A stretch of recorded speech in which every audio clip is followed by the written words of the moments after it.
Going into my second year of teaching, I think some of the challenges that I will face, that I have faced in my first year of teaching, is definitely time management. Burnout is a real thing, and maintaining a work-life balance.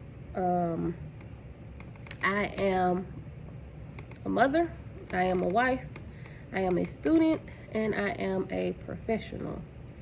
And the work-life, family life balance is very difficult for me, especially because I feel burnt out so much. I have two daughters. They both do dance. My oldest daughter does dance competition. So if anybody know anything about dance competition in life, that means my weekends are basically planned out for the next year. With that,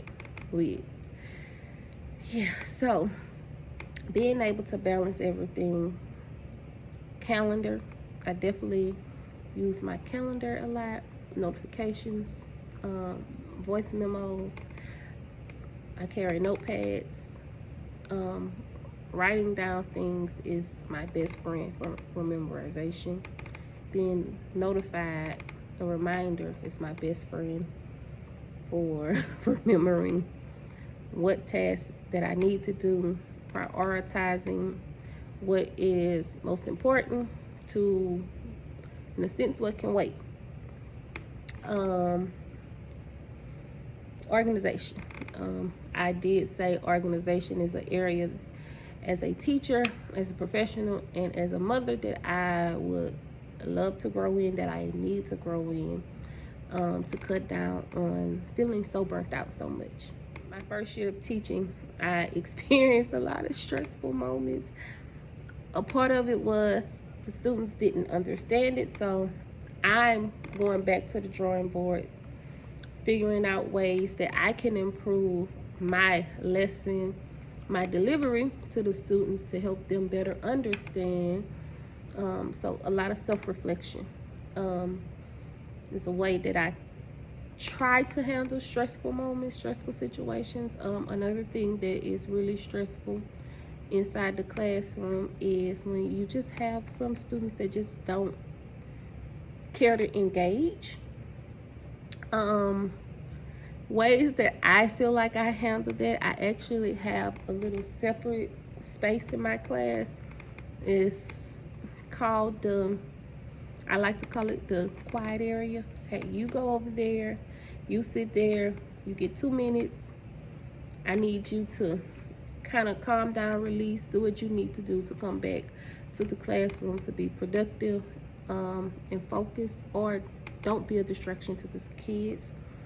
That's the way. And I need it for myself. So during my planning period, sometimes I have to go to that chair and sit there and take a breath and just breathe and know that, what I'm doing is helping somebody. What I'm doing is reaching somebody. What I'm doing will be impactful to my students in the future.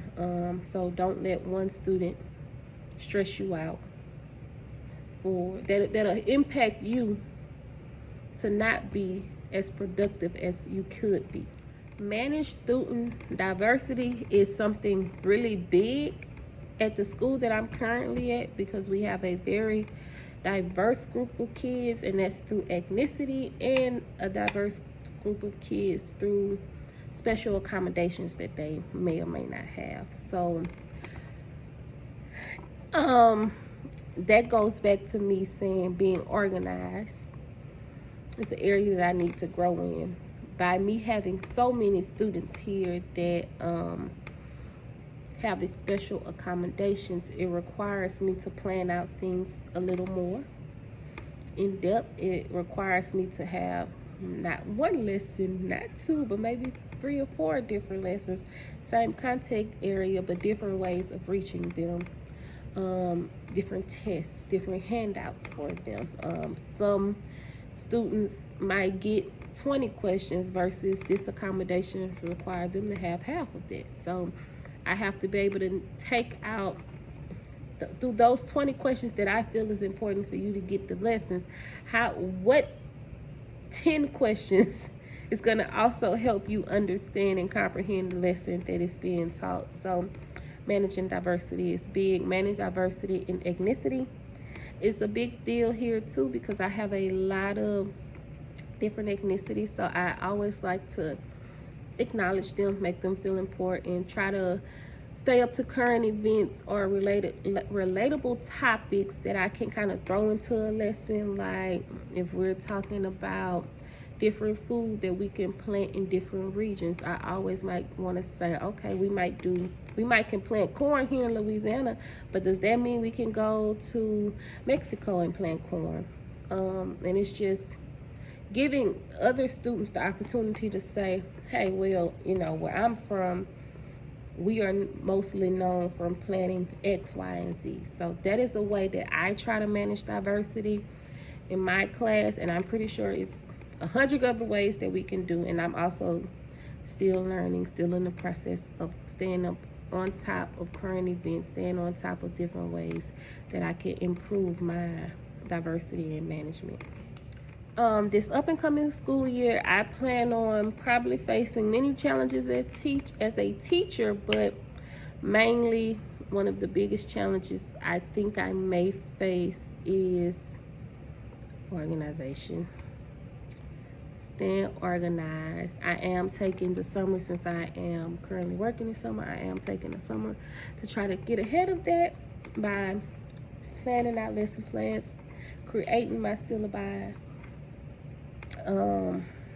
learning objectives, you name it.